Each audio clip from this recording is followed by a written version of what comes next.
আসসালামু আলাইকুম খামারি ভাই বোন। আসলে ঝড় বৃষ্টি বাতাস তুফান যাওয়ার পরও যে বাচ্চাগুলা সুস্থ রাখছি শুধুমাত্র কয়েকটা হেরিকেন দিয়ে, আসলে কাঠ জ্বালাইয়া ধূপ জ্বালাইয়া আগুন জ্বালাইয়া বাচ্চাগুলা খুব সুস্থ সবল আছে। আজকের এই ভিডিও করা এই জন্য যে যাদের আসলে ফার্মি মুরগির বাচ্চা অথবা বীজ ডিম, জিরো বাচ্চা, ব্রুডিং করা বাচ্চা, এগুলো কিন্তু মোটামুটি ব্রুডিং করা আজকে 6-7 দিন বয়স। বাচ্চাগুলা এই যে খাইতেছে, হ্যাঁ, ব্রুডিং করা প্রায়, তারপর একটা লাইট দিয়ে রাখছি করে রাখছি। 6-7 দিন না, কমসে কম 10-15 দিন ব্রুডিং করতে হয়। যে এইভাবে শুধুমাত্র একটা লাইট জ্বালাই রাখলে আসলে বোরিং হয়ে যাবে, বাকি কিছু করতে হবে না। অনেকে আসলে মনে করে বোর্ডিং মনে হয় অনেক কষ্টের ব্যাপার, এই কারেন্ট ছিল না তারপর শুধুমাত্র একটা হেরিকেন দিয়ে বোর্ডিং করছি, তারপরও ইনশাল্লাহ কোনো সমস্যা হয় নাই। তো ইনশাল্লাহ বোর্ডিং করা মহামারী কিছু না। ইনশাল্লাহ যদি একটু অবশ্যই পরিচালনা করা যায় বুঝে শুনে, তাহলে ইনশাল্লাহ মুরগি সুস্থ থাকে, সফল থাকে।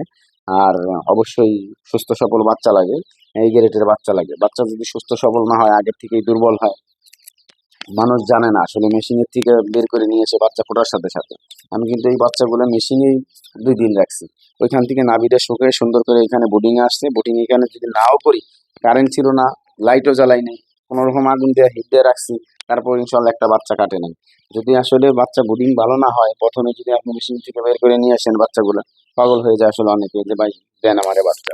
তখন কি করা লাগে, আসলে বাচ্চা ফুটে বের হয়েছে এগুলো দিয়ে দেওয়া লাগে। তখন ওই নাভি শুকায় না, নাভির ভিতরে যায় না, কাঁচা থাকে, বাচ্চাগুলো আসলে মারা যায়। এই কারণে আসলে বাচ্চা নিলে একটু বুঝে শুনে নিবেন, যার কাছ থেকেই নেন। আর যদি আমার কাছ থেকে নেন, যোগাযোগ করবেন, আসবেন, দেখবেন কিভাবে পরিচালনা করি। ইনশাল্লাহ আমার কাছে আসবেন, প্রশিক্ষণ নিবেন, তারপরে আপনি বাচ্চা নিয়ে যাবেন।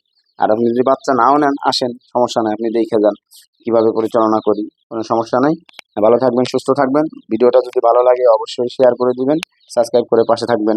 এই পর্যন্তই আজকে। আসসালামু আলাইকুম রহমতুল্লাহি ওয়া বারাকাতুহু।